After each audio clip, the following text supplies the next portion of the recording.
हरे हरे कृष्णा कृष्णा कृष्णा हरे हरे हरे राम राम राम हरे हरे हरे कृष्णा कृष्णा कृष्णा हरे हरे हरे राम राम राम हरे हरे वाञ्छाकल्पतरुभ्यश्च कृपा सिन्धुभ्य एव च पतितानां पावनेभ्यो वैष्णवेभ्यो नमो नमः। हरे कृष्णा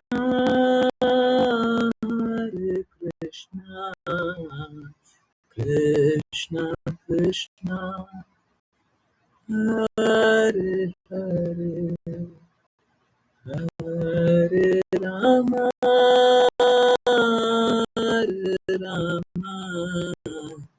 राम राम हरे हरे हरे कृष्णा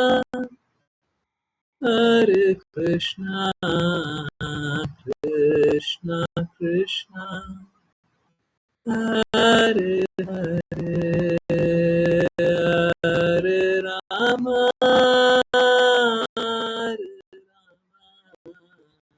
राम राम हरे हरे हरे कृष्णा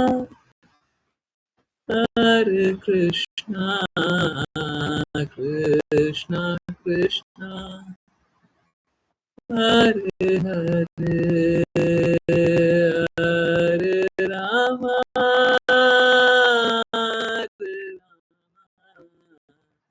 राम राम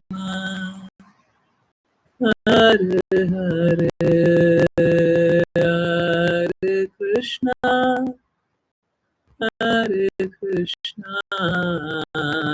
कृष्णा कृष्णा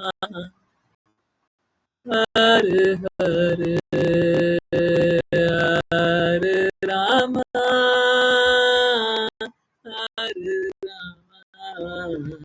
राम राम हरे हरे हरे कृष्णा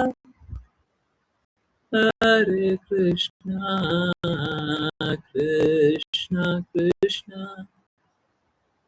हरे हरे हरे राम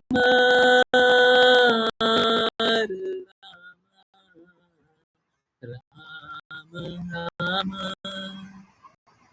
हरे हरे हरे कृष्णा कृष्णा कृष्णा हरे हरे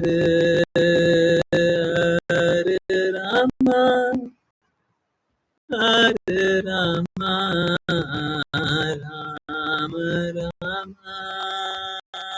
हरे हरे हरे कृष्णा कृष्णा कृष्णा हरे हरे हरे राम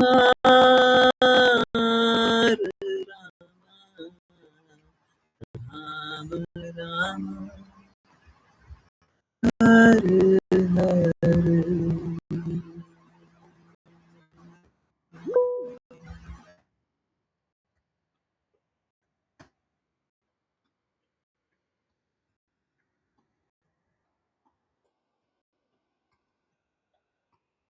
हरे कृष्णा एवरीवन, बहुत बहुत धन्यवाद सभी का ज्वाइन करने के लिए। और चलिए अब स्टार्ट करते हैं Bhagavad Gita as it is, अध्याय 4 श्लोक नंबर 13। चलिए समझने का प्रयास आगे बढ़ाया जाए। जिनको रीड करना है कृपया करके हैंड रेज करें। ओके, सो ये शुरुआत करेंगे विपुल रूप जी। हरे कृष्ण। हरे कृष्ण गुरुजी। अध्याय 4 श्लोक 13। पर्यायवाची शब्द चातुर्वर्ण्यम अर्थात 4 वर्णों की व्यवस्था, मया अर्थात मेरे द्वारा, सृष्टम अर्थात रचित, गुण अर्थात गुणों, कर्म अर्थात तथा कर्म, विभागशः अर्थात के विभाजन के अनुसार, तस्य अर्थात उसका, कर्तारम अर्थात सृष्टा, अपि अर्थात यद्यपि, माम अर्थात मुझे, विद्धि अर्थात जानो, अकर्तारम अर्थात अकर्ता, अव्ययम अर्थात अविनाशी। अनुवाद। भगवान ने कहा, भौतिक प्रकृति के 3 गुणों तथा उनके द्वारा निर्धारित कर्म के अनुसार मैंने मानव समाज के 4 विभागों की रचना की है, और यद्यपि मैं इस व्यवस्था का सृष्टा हूँ, तुम्हें यह जानना चाहिए कि मैं अकर्ता हूँ, क्योंकि मैं अविनाशी हूँ। तात्पर्य: भगवान सब कुछ के सृष्टा हैं, सब कुछ उनसे उत्पन्न होता है, सब कुछ उनके द्वारा पालित होता है और सब कुछ विनाश के पश्चात उनमें ही विश्राम करता है। अतः वे सामाजिक व्यवस्था के 4 विभागों के सृष्टा हैं, जो बुद्धिमान वर्ग अर्थात ब्राह्मण से प्रारंभ होते हैं, जो सत्व गुण में स्थित होने के कारण वैदिक शास्त्रानुसार ब्राह्मण कहलाते हैं। इसके बाद प्रशासनिक वर्ग अर्थात क्षत्रिय है, जो रजोगुण में स्थित होने के कारण क्षत्रिय कहलाते हैं। वर्णिक कर्म अर्थात वैश्य रजोगुण तथा तमोगुण के मिश्रित गुण में स्थित होते हैं, और श्रमिक वर्ग अर्थात शूद्र भौतिक प्रकृति के अज्ञानमय गुण में स्थित होते हैं। यद्यपि भगवान कृष्ण ने मानव समाज के 4 विभागों की रचना की है, वे स्वयं इनमें से किसी भी वर्ग के अंतर्गत नहीं आते, क्योंकि वे किसी भी बद्ध जीव की श्रेणी में नहीं हैं, जिनका एक भाग मानव समाज बनाता है। मानव समाज किसी भी अन्य पशु समाज के समान है, किंतु मनुष्यों के पशु स्तर से ऊपर उठाने के लिए उपयुक्त विभाग भगवान द्वारा कृष्ण चेतना के क्रमिक विकास के लिए रचे गए हैं। किसी विशेष व्यक्ति का कार्य के प्रति झुकाव भौतिक प्रकृति के उन गुणों द्वारा निर्धारित होता है, जो उसने अर्जित किए हैं। जीवन के ऐसे लक्षण भौतिक प्रकृति के विभिन्न गुणों के अनुसार इस ग्रंथ के 18वें अध्याय में वर्णित हैं, किंतु कृष्ण चेतना में स्थित व्यक्ति ब्राह्मणों से भी श्रेष्ठ है, क्योंकि गुण से ब्राह्मण ब्रह्म अर्थात परम सत्य के विषय में जानने वाला माना जाता है। उनमें से अधिकांश भगवान कृष्ण के निर्विशेष ब्रह्म स्वरूप तक पहुँचते हैं, किंतु केवल वही व्यक्ति जो ब्राह्मण के सीमित ज्ञान को पार करके भगवान श्री कृष्ण के व्यक्तिगत स्वरूप के ज्ञान तक पहुँचता है, कृष्ण चेतना में स्थित होता है, अथवा दूसरे शब्दों में वैष्णव बन जाता है। कृष्ण चेतना में कृष्ण के सभी पूर्ण अंशों जैसे राम, नृसिंह, वराह आदि का ज्ञान सम्मिलित है, किंतु जिस प्रकार कृष्ण मानव समाज के 4 विभागों की इस व्यवस्था से परे है, उसी प्रकार कृष्ण चेतना में स्थित व्यक्ति भी मानव समाज के सभी विभागों, चाहे वे जाति, राष्ट्र या प्रजाति के हों, से परे होता है। हरे कृष्ण।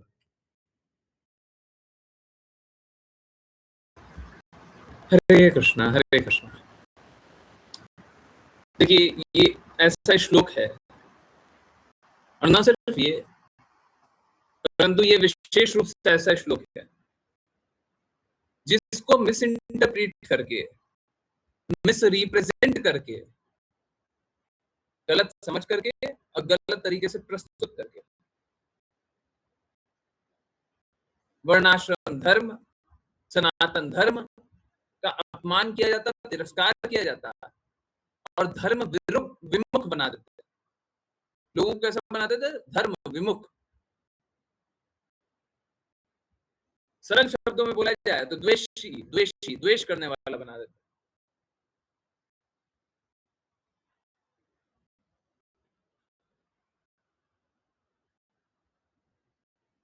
अक्सर लोग जो कन्वर्जन वाले लोग होंगे,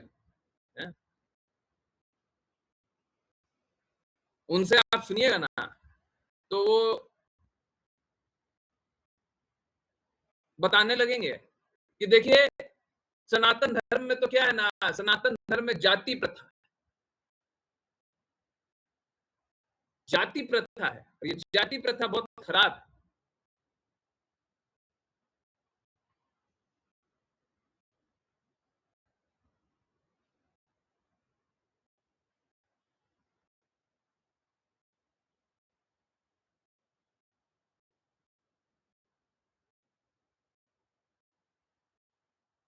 देखिए, मूर्खों को पता नहीं होता है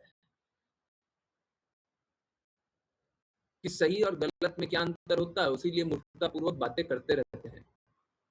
अन्य मूर्खों को यह पता नहीं होता है कि सामने वाला मूर्खतापूर्वक बात करते रह रहा है, तो उसकी बात मत सुनो।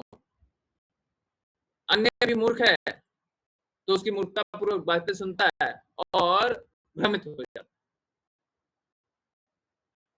भ्रमित हो जाता है। तो किस लिए भ्रमित हो रहा है? किस लिए भ्रमित हो रहा है? क्योंकि मूर्खतापूर्वक बात सुनना अच्छा लगता है। इट्स नॉट लाइक बुरा लगता है। तो एक तो कोई मूर्खतापूर्वक बात बोल रहा है, दूसरा मूर्खतापूर्वक बात सुन रहा है। श्रोता और वक्ता दोनों ही दूसरे को एक दूसरे को और सभी को भ्रमित करके गड्ढे में डाल, वो तो जा ही रहे हैं, साथ में हम तो जाएँगे, तुमको भी ले जाएँगे। हम तो जाएँगे, तुमको भी ले जाएँगे। ये वाला हिसाब। हम तो डूबेंगे, तुमको भी डुबाएँगे।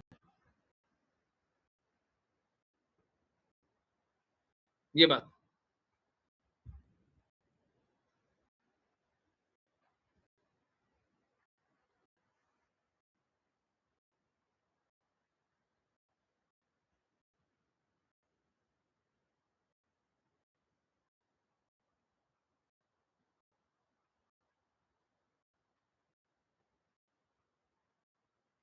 हमको सत्य को यथारूप समझने का प्रयास करना चाहिए और वही प्रयास में आप लोगों को अब भगवान की बातें यथारूप समझने का आप लोग भी प्रयास कीजिए। ओके, देखिए,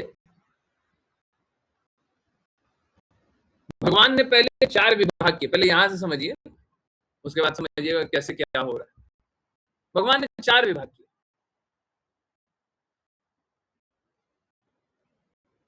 प्रकृति के 3 गुण और लोगों के कर्मों के अनुसार। तो किसी को ब्राह्मण बनाया, किसी को क्षत्रिय बनाया, किसी को वैश्य बनाया, किसी को शूद्र बनाया। शूद्र कौन होता है? वर्किंग क्लास, सभी की सेवा करने वाला। वैश्य कौन होता है? बिजनेस क्लास, धन धन धन धन अर्जित करने में लगा रहता है। क्षत्रिय कौन होता है? रक्षा करने वाला, क्षत्रिय। ब्राह्मण कौन होता है? जो भगवान की बातों के अनुरूप कार्य करता है।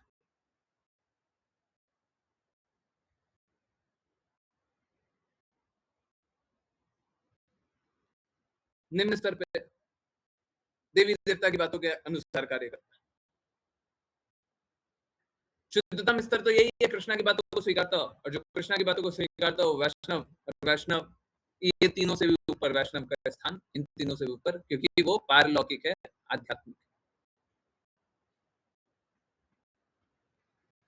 इनफैक्ट ये चारों से भी ऊपर, तो पारलौकिक होता है।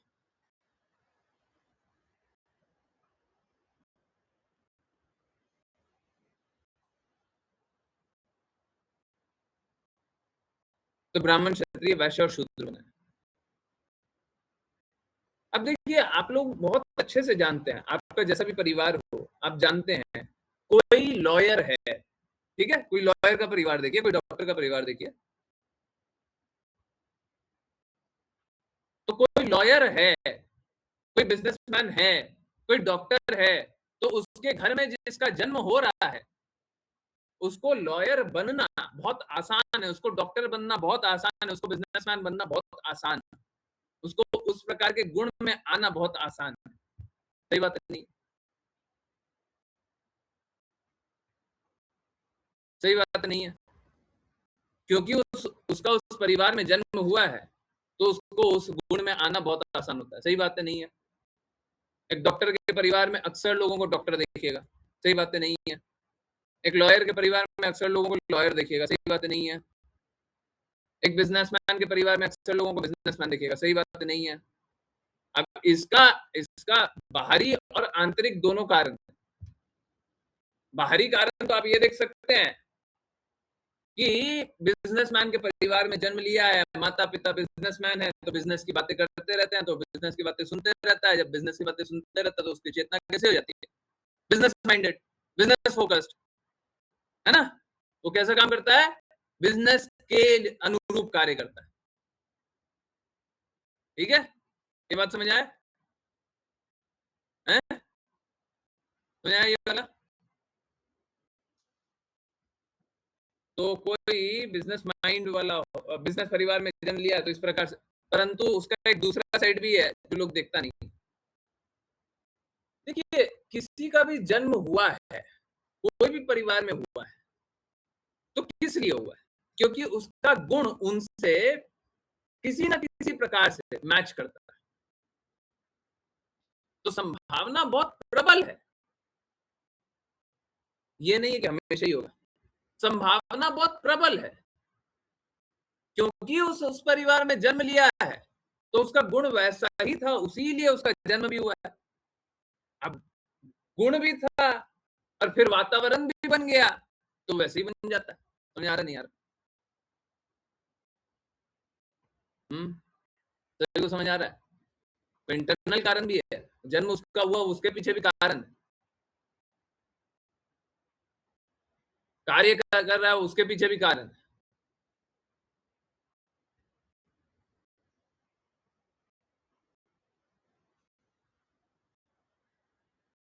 तो भगवान कृष्ण ने क्या किया? सभी को अपने गुण और कर्मों के अनुसार 4 विभागों में बाँट दिया। अब देखिए, ऐसा नहीं है कि कोई डॉक्टर के घर में जन्म लिया है तो ज़रूरी है डॉक्टर ही बनेगा। संभावना बहुत प्रबल है।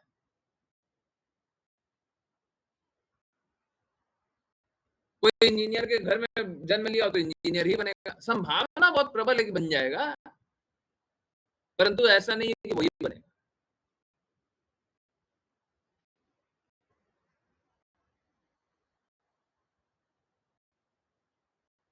तो कैसा होता है? और जैसे-जैसे भौतिक जगत आगे बढ़ रहा है, विकार बढ़ रहा है, तो ऑब्वियस सी बात है, जो जिस घर में जन्म लिया वो उस गुण का होता भी नहीं है। आजकल ये बहुत ज़्यादा दिखाई देता है। परंतु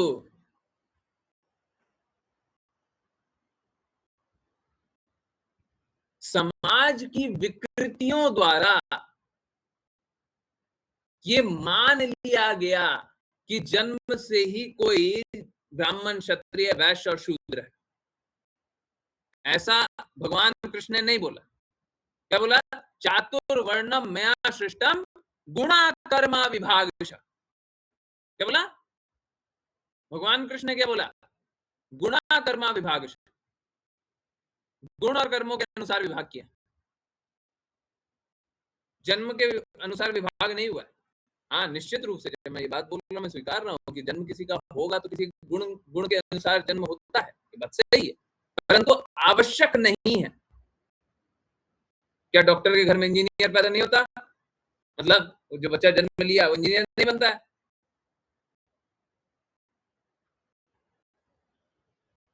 क्या लोगों का गुण उनके कर्मों के अनुसार परिवर्तित नहीं होता है?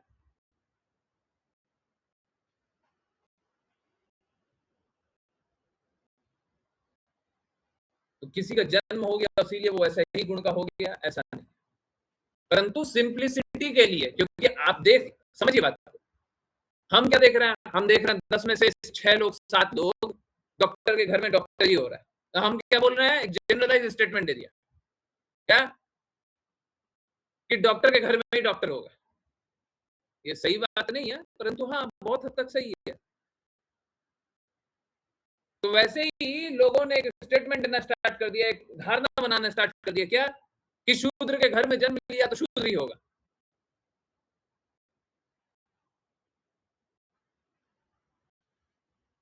ऐसा नहीं है। गुण उसका शूद्र जैसा होना स्वाभाविक,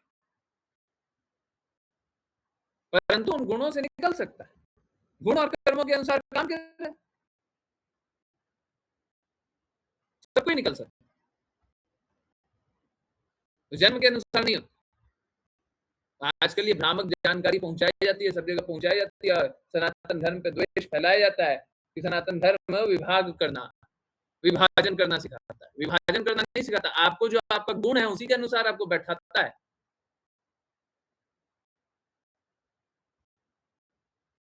ये नहीं है कि आपका जन्म हो गया ब्राह्मण परिवार में और आप भगवान की बातें स्वीकारते नहीं हो, तो आप ब्राह्मण हो गए।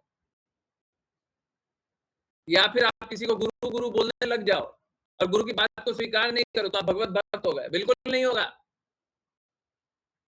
जब तक आप गुरु की बातों का पालन नहीं करते, आप कितना ही गुरु गुरु बोल दो, सुबह से रात तक गुरु बोलो, उससे कोई अंतर नहीं पड़ेगा, कोई अंतर नहीं पड़ेगा। हाँ, थोड़ा सा चेतना में आपके बदलाव आ जाएगा, हैं? कम से कम गुरु का नाम रट लो, थोड़ा सा चेतना में बदलाव आ जाएगा, पर कोई अंतर नहीं पड़ेगा, भगवत धाम नहीं जाओगे, शुद्धता नहीं आएगी भगवत धाम जाने की। गुरु ने ये नहीं बोला मेरी माला जपो, गुरु ने ये भी नहीं बोला मेरा नाम जपो। गुरु है जो अंधकार से प्रकाश में ले जाए, परंतु गुरु ने क्या बोला है? मेरी बातों का पालन करो, इंस्ट्रक्शंस।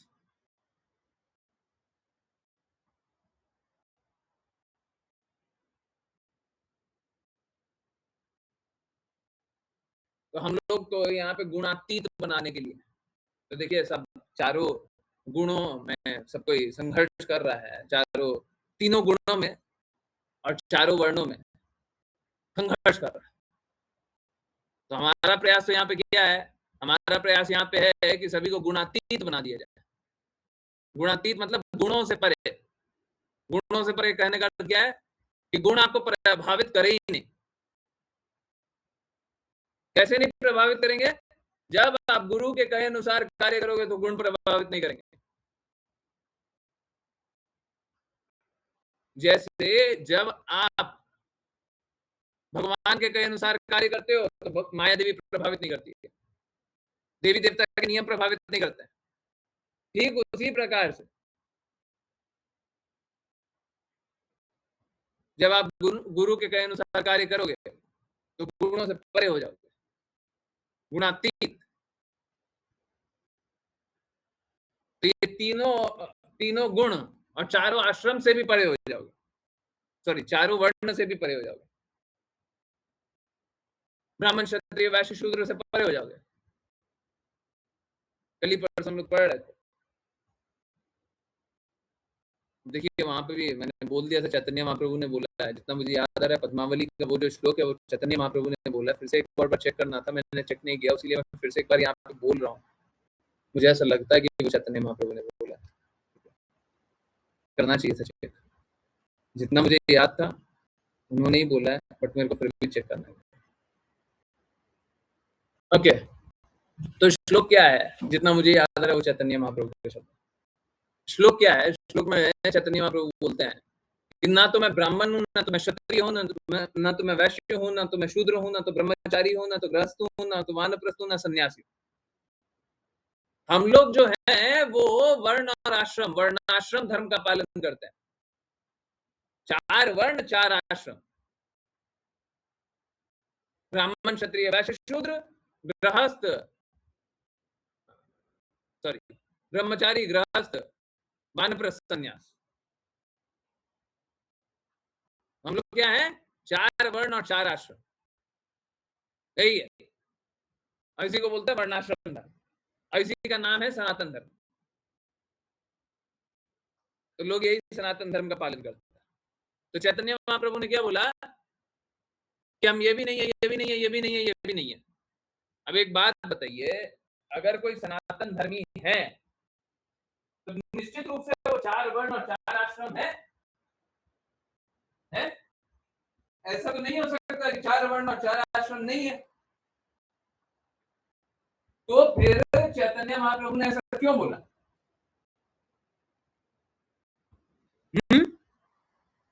चैतन्य महाप्रभु ने ऐसा क्यों बोला? समझ आया आपको? क्वेश्चन समझ आया है?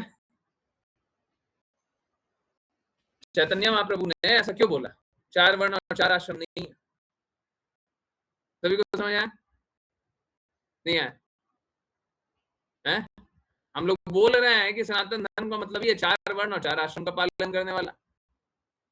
और चैतन्य महाप्रभु बोलते हैं कि हम तो ब्रह्मचारी भी नहीं है, गृहस्थ भी नहीं है, वानप्रस्थ भी नहीं है, सन्यासी भी नहीं है, हैं? ब्राह्मण भी नहीं है, क्षत्रिय भी नहीं है, वैश्य भी नहीं है, शूद्र भी नहीं है। क्यों बोले? क्यों बोले? अपने आप को चारों वर्ण और चारों आश्रम से दूर क्यों कर लिया?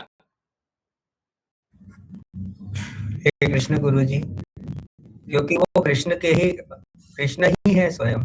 हरे कृष्ण गुरु। नहीं, नहीं, वो बताते नहीं है, वो स्वयं कृष्णा तो है, ये बात तो सही है, पर वो बताते नहीं है, वो स्वीकारते नहीं है।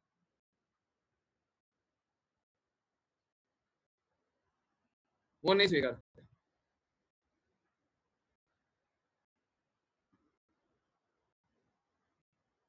हम्म।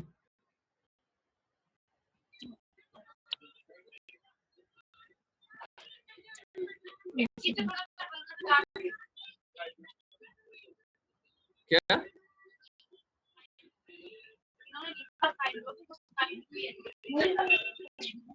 आवाज नहीं आ हरे रही है। कृष्णा गुरु जी। हाँ, बोलिए। हरे कृष्णा गुरु जी, वो तो 24 साल में पहले ही संन्यास ले लिए थे, तो वर्णाश्रम में हरे कृष्ण। तो अच्छा, संन्यास ले लिया तो संन्यास आश्रम नहीं हुआ? हाँ, पर वर्णाश्रम में नहीं आएंगे ना, फिर वो अच्छा, वर्णाश्रम से वर्णाश्रम में गुजरे ही नहीं। संन्यास नहीं आता। हाय राम, मतलब क्या कर रहे हैं? ब्राह्मण, क्षत्रिय, वैश्य, शूद्र, ब्रह्मचारी, गृहस्थ, वानप्रस्थ और संन्यास नहीं? संन्यास नहीं? और 3 कीजिए जी, 4 और 3 कीजिए, डिलीट कीजिए। हैं? संन्यास को डिलीट कर दो। आज माता जी ने बोला संन्यास को डिलीट कर दो। सही है, एकदम सही है। क्या बात। यस, ऋचा माता जी, हरे कृष्ण। उसी के लिए हैंड रेज किया है। हाँ, बताइए, आप आंसर बताइए। किस लिए बोला? चारों वर्ण में भी नहीं है, चारों आश्रम में भी नहीं है, क्यों है?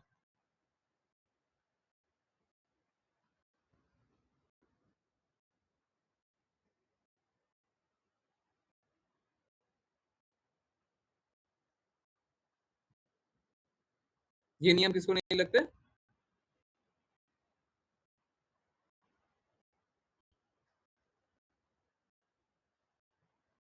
बिल्कुल सही बात।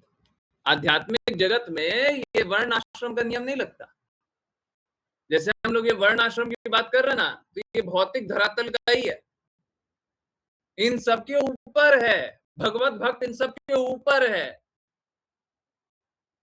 सभी को ये वर्णाश्रम नियम का पालन करना है, परंतु भगवत भक्त के लिए वर्णाश्रम नियम के ये वर्णाश्रम धर्म के ऊपर है। तो चैतन्य महाप्रभु ने बोला भी था, है?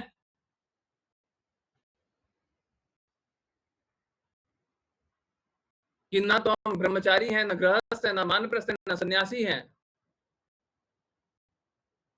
ना ब्राह्मण है, ना क्षत्रिय है, ना वैश्य है, ना शूद्र है।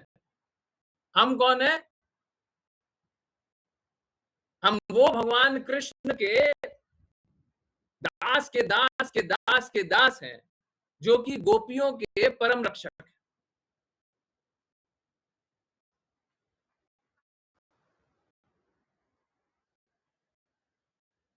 हम उन भगवान कृष्ण के दास।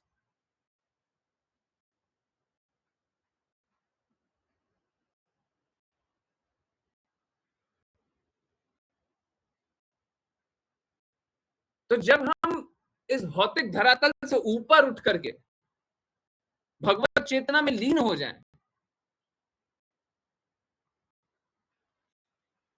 जब इस भौतिक धरातल से उठ करके भगवत चेतना में लीन हो जाएं, तो हम ये सब वर्ण और आश्रम में अपने आप को आइडेंटिफाई नहीं कराएंगे, हम इन सब से ऊपर उठ जाएंगे। तो यहाँ पे तो गुणातीत करने का बात हो रहा है, वर्ण और आश्रम से ऊपर उठाने का बात हो रहा है। तो ये जो कृष्ण भावना भावित होना है, इसमें तो आपको वर्ण और आश्रम से ऊपर उठाया जा रहा है। भगवान ने 4 वर्ण बनाए, 4 आश्रम बनाए, 3 गुण बनाए। परंतु ये सबसे ऊपर उठ करके कृष्णा के भक्त बन जाओ, हैं?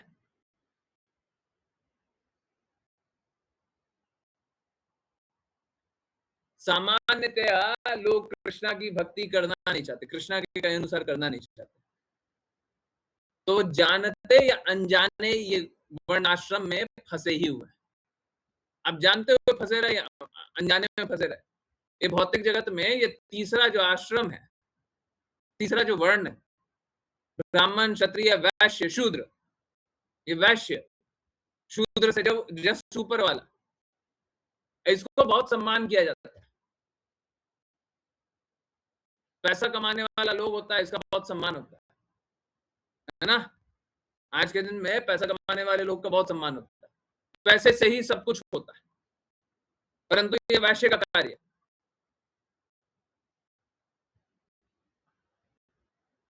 और ये रियलिटी सामने आ भी जाती है, लोग पैसा कमा रहे, पैसा कमा रहे, पैसा कमा रहे, एक दिन मिलिट्री अपना हाथ खींच ले, एक दिन मिलिट्री अपना हाथ खींच ले कि हम सपोर्ट नहीं करेंगे, क्या होता है? पूरा अर्थव्यवस्था एक दिन में चौपट हो जाता है, होता है नहीं होता है?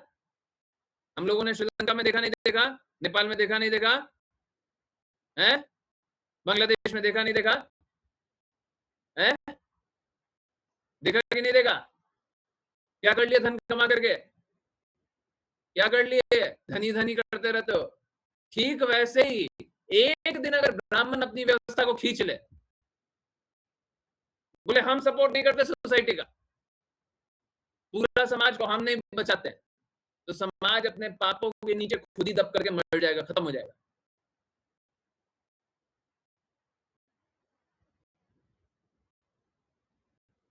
तो ऊपर वाला वर्ण नीचे वाले को बचाया हुआ है, तब जाकर के नीचे वाला बचा हुआ है, नहीं तो नीचे वाला बच नहीं सकता।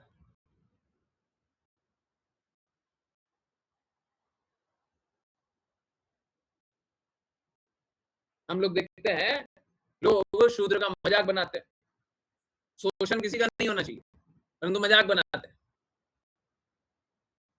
कि देखो शूद्र है तो कितना बुरा बात। अरे एक बात बताओ, आजकल लोग जॉब करता है तो शूद्र नहीं है, वर्किंग क्लास,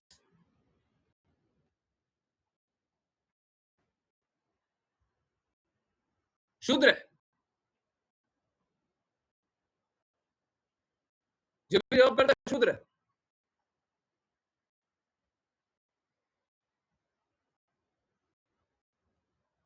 हमको बताइए कौन किसके यहाँ काम नहीं करता?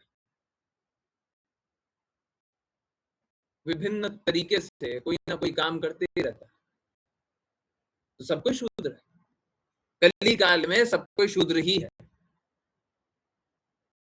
एक दृष्टिकोण से कली काल में सब शूद्र है। तो इस जगत में क्या है, जगत में सब संघर्ष ही करता है, तो जब तक ब्राह्मण की बात नहीं, ब्राह्मण में भी क्या और श्रेष्ठ भगवत भक्तों की, वैष्णवों की बात नहीं मानो, तब तक सब स्ट्रगल ही करते रहेगा, करते रहो स्ट्रगल।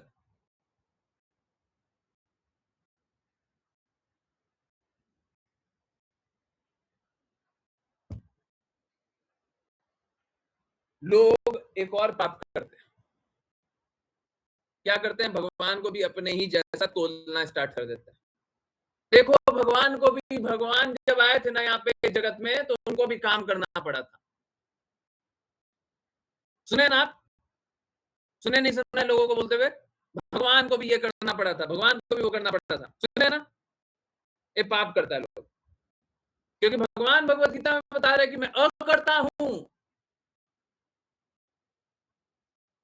अकर्ता मतलब कोई ऐसा कार्य नहीं है जो मुझे करना ही करना है,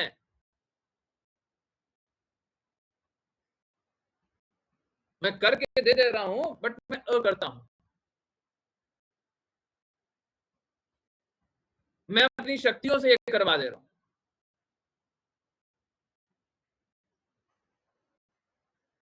भगवान को करने की आवश्यकता नहीं है, तो लोग सोचता है कि भगवान को ये करना पड़ गया, वो करना पड़ गया, गलत बात। भगवान को कुछ नहीं करना पड़ गया, वो करके दे दिए और आपको दिखा दिए। भगवान क्या बोल रहे हैं, यद्यपि मैं इस व्यवस्था का सृष्टा हूं, मैंने ही जन्म दिया ये 4 वर्ण, यहाँ पे वर्ण के बारे में बात कर रहे हैं, आश्रम के बारे में तो बात नहीं कर रहे, चातुर्वर्ण, 4 वर्णों को मैंने ही सृष्ट किया है, जन्म दिया है। तुम्हें यह भी जानना चाहिए कि मैं अकर्ता हूं, और क्या है, मैं अविनाशी हूं, कभी मेरा अंत नहीं होगा। ठीक है, आई होप आप सभी लोगों को बहुत अच्छे से समझ में आ रहा हो। आजकल लोग बड़ा दुर्भावना रखे हुए सनातन धर्म के प्रति, सनातन धर्मियों के प्रति। हम लोगों को जानना चाहिए कि सनातन धर्म का पालन करके हम किस प्रकार से सभी प्रकार की गंदगियों से निकल सकते हैं, और सर्वश्रेष्ठ मार्ग सनातन धर्म में क्या है। यूं तो सनातन धर्म में भौतिक सतोगुणी, भौतिक रजोगुणी, भौतिक तमोगुणी के लिए भी जगह है, परंतु सर्वश्रेष्ठ मार्ग क्या है और सर्वश्रेष्ठ मार्ग किस प्रकार से प्राप्त किया जा सकता है, ये सभी बात हमको जानना चाहिए। ठीक है, किंतु यहाँ पे लिखा हुआ, किंतु कृष्ण चेतना में स्थित व्यक्ति ब्राह्मणों से भी श्रेष्ठ, क्योंकि गुण में ब्राह्मण ब्रह्म के विषय में जानने वाला माना जाता है।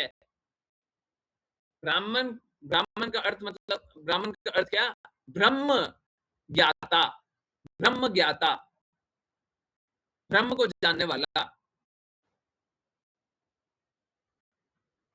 ठीक है, तो ब्राह्मण कौन है, ब्रह्म को जानने वाला। परंतु भगवत भक्त कौन है, वैष्णव कौन है, वो भगवान कृष्ण को जानने वाला, ब्रह्मन परमात्मा भगवान। तो सतही स्तर पे बस ब्रह्म को जानने वाला नहीं, थोड़ा अंदर जाकर के परमात्मा को जानने वाला नहीं, भगवान को जानने वाला। भगवत भक्त कौन है, भगवान को जानने वाला। यहाँ पे क्या लिखा हुआ है, कृष्ण चेतना में कृष्ण के सभी पूर्ण अंश जैसे राम, नरसिंह, वरा आदि का ज्ञान सम्मिलित है। किंतु जिस प्रकार कृष्ण मानव समाज के 4 विभागों की इस व्यवस्था से परे हैं, उसी प्रकार कृष्ण चेतना में स्थित व्यक्ति भी मानव समाज के सभी विभागों, चाहे वे जाति, राष्ट्र, प्रजाति से परे होते हैं।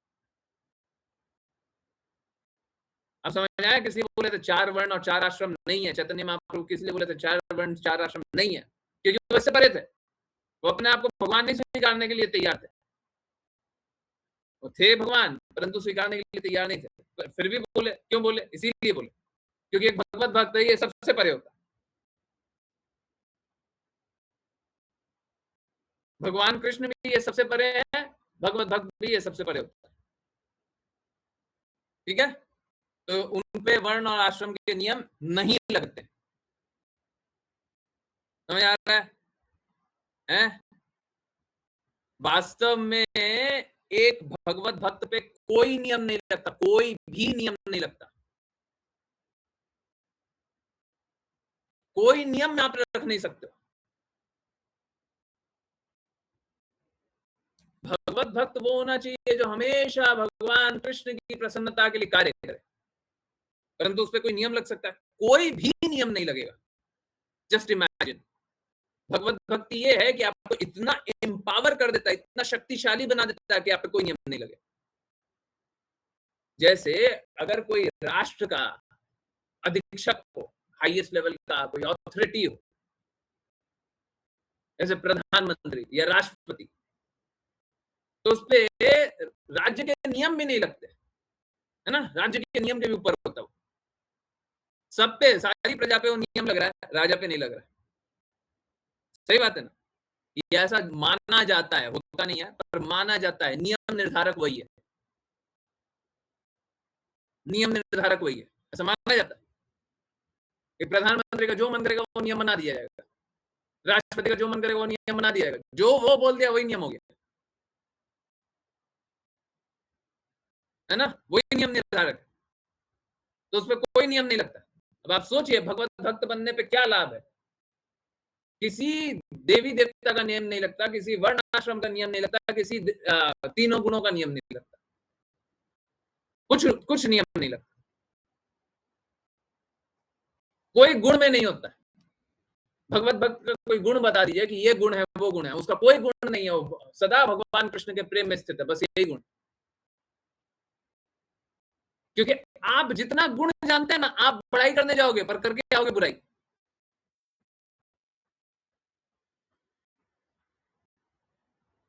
जैसे सपोज कीजिए, आपने क्या देखा, आपने देखा कि कोई भगवत भक्त है, उसने क्या किया, उसने किसी वैष्णव के लिए धन दे दिया, धन।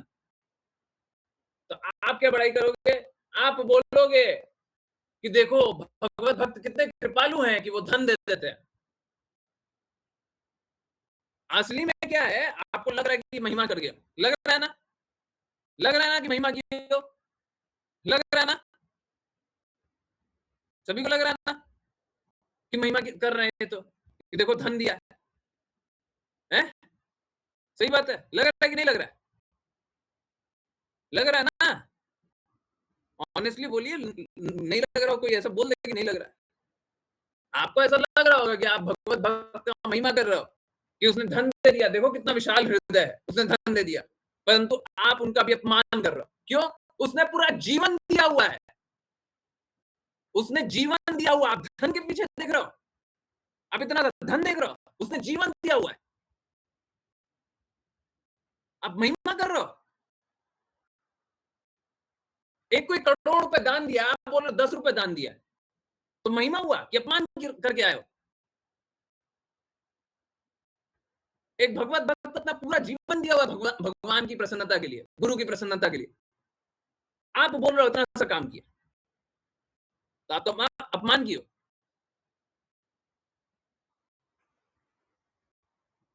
वास्तव में भगवत भक्त और भगवान का महिमा करना हमारा हृदय भी नहीं है, हमारा हृदय भी नहीं है भगवान की महिमा करना। क्या कौन सा हृदय लेकर के बैठे बोले भगवान ने हमारे लिए ये कर दिया, अरे तुम्हारे लिए लाखों चीज किया है, मैं एक चीज देख रहा हूं, अंधे मूर्ख, और फिर सोचते हैं भगवान की महिमा कर, हम सोचते हैं भगवान से प्रेम कर, ये प्रेम है, यही प्रेम है। जहाँ पे भगवान ने इतना कुछ किया, आप इतना सा गाते हो, ये प्रेम है। अपमान क्या होता है? सपोज कीजिए आपकी माँ है, आपकी माँ ने आपके लिए, आपकी तबीयत बहुत खराब है, आपकी माँ ने आपके लिए क्या किया, आपकी माँ ने, देखिए आजकल तो भौतिक संबंध है, भौतिक संबंध शुद्ध होता नहीं है, परंतु मान लीजिए कि माँ और बच्चे में सबसे ज्यादा शुद्ध इस भौतिक जगत में भी होना चाहिए, आइडियली होना चाहिए, होता नहीं है पर होना चाहिए। तो मान लीजिए विकार मुक्त, विकार नहीं है, अब भौतिक जगत में विकार नहीं है, ऐसा संभव नहीं है, फिर भी विकार मुक्त एक संबंध है। तो माँ क्या चाहती है, माँ बच्चे का हित चाहती है, ठीक है। तो आपकी तबीयत खराब है, माँ ने आपके लिए रोटी और सब्जी बनाई, और भी 2 चीज बनाई, आप क्या कहते हो, 10 दिन बाद आप कभी बोलते हो मेरी बुरी परिस्थिति थी और माँ ने मेरे लिए रोटी बना के दी, अब ये सम्मान है माँ का, ये सम्मान है।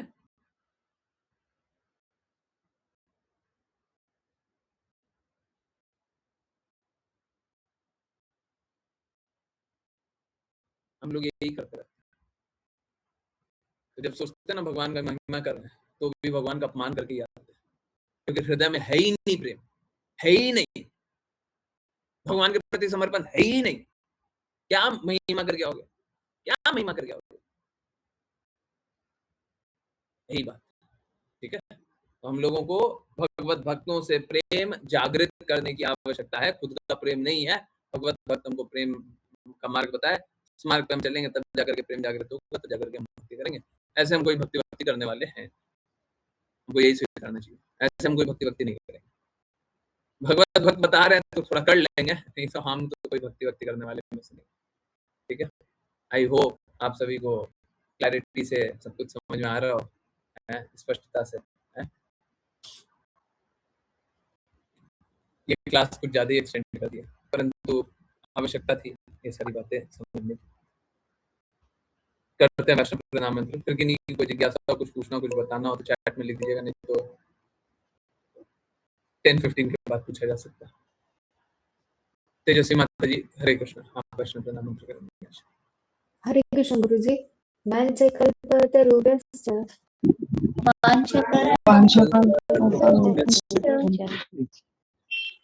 कृपा सिन्धुभ्येव च कृपा पतितानां पावनेभ्यो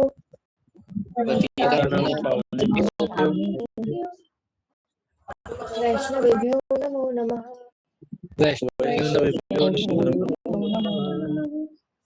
अनंत कोटि वैष्णव वृंद की जय। डिवाइन ग्रेस ऐसी भक्ति वेदांत स्वामी श्रील प्रभुपाद की जय। श्रील भक्ति सिद्धांत सरस्वती ठाकुर गौर किशोरदास बाबू जी, भक्ति विनोद ठाकुर, जगन्नाथ दास बाबू जी, नामाचार्य श्री हरिदास ठाकुर की जय। जय श्री रूप सनातन भट्ट रघुनाथ जी, गोपाल भट्ट दास रघुनाथ की जय। जय श्री कृष्ण चैतन्य प्रभु नित्यानंद श्री अद्वैत गदाधर श्री गौर भक्त वृंद की जय। गंगा नामय वृंद देवी तुलसी महारानी पुरी द्वारका वृंदावन नाम की जय। भगवद गीता श्रीमद् भागवतम चैतन्य चैतन्य की जय। सभी भक्तों की जय। हरे कृष्णा हरे कृष्णा हरे हरे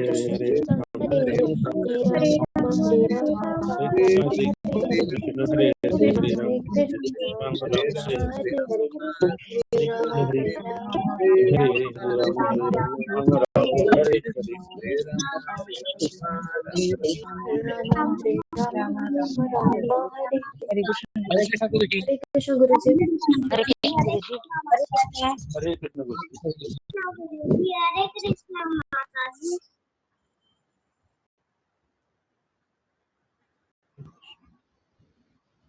वृंदावन रम्य स्थान दिव्य चिंतामणि